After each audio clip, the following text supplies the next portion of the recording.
মহানগৰীৰ গীতানগৰত মহিলাক অশ্লীল ইংগিত দিয়াৰ বাতৰি সংবাদ মাধ্যমত প্ৰচাৰ হোৱাৰ পাছতে ডিচিপি অমিতাভ বসুমতাৰীৰ প্ৰতিক্ৰিয়া সুনীতা হাজৰিকা আৰু ধীৰাজ জ্যোতি হাজৰিকাৰ অভিযোগ ভিত্তিহীন বুলি আখ্যা ডিচিপি অমিতাভ বসুমতাৰীৰ তেওঁলোকৰ বিৰুদ্ধে পূৰ্বে ৰুজু হৈ আছিল গোচৰ পূৰ্বে ধীৰাজ জ্যোতিয়ে আৱাসিক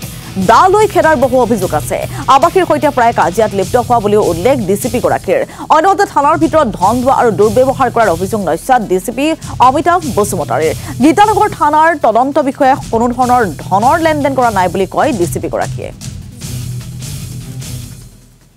যোৱা 21 তাৰিখে আমাৰ নিউজ চেনেলবোৰত দুগৰাকী ব্যক্তি সুনীতা হাজৰিকা আৰু ধীৰাজ জ্যোতি গগৈ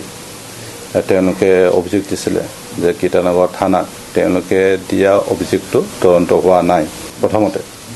কিন্তু সেই অভিযোগটো সঁচা নহয় কাৰণ তেওঁলোকে দিয়া যিটো কমপ্লেইন সেইটো ৰেজিষ্টাৰ হৈছে সেইটো তদন্ত কৰি চাৰ্জশ্বিট দিছে তাৰ বিপৰীতে যিটো এপাৰ্টমেণ্টত তেওঁলোকে থাকে কাটিয়ান এপাৰ্টমেণ্ট এমটি ৰোডত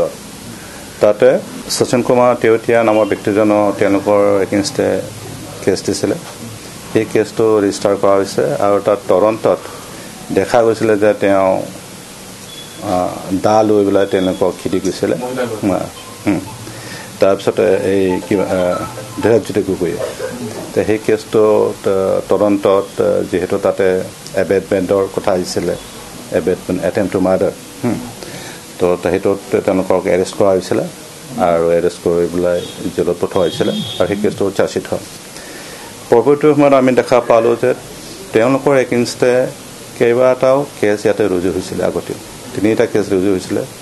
বিভিন্ন সময়ত বেলেগ বেলেগ এপাৰ্টমেণ্ট মানে সেই এপাৰ্টমেণ্টৰ বেলেগ বেলেগ ব্যক্তিয়ে তেওঁলোকৰ এগেইনষ্টে কেছ দিছিলে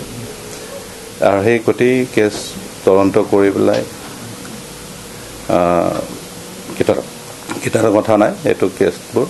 চাৰ্জশ্বিট কৰিছে আৰু তেওঁলোকৰ যিবোৰ এলিগেশ্যন আছে থানা এগেইনষ্টে সেই গোটেই এলিগেশ্যনটো আমি গম পালোঁ গোটেইটো ভিত্তিহীন হয় আৰু নট বেছড অন ফেক্টছ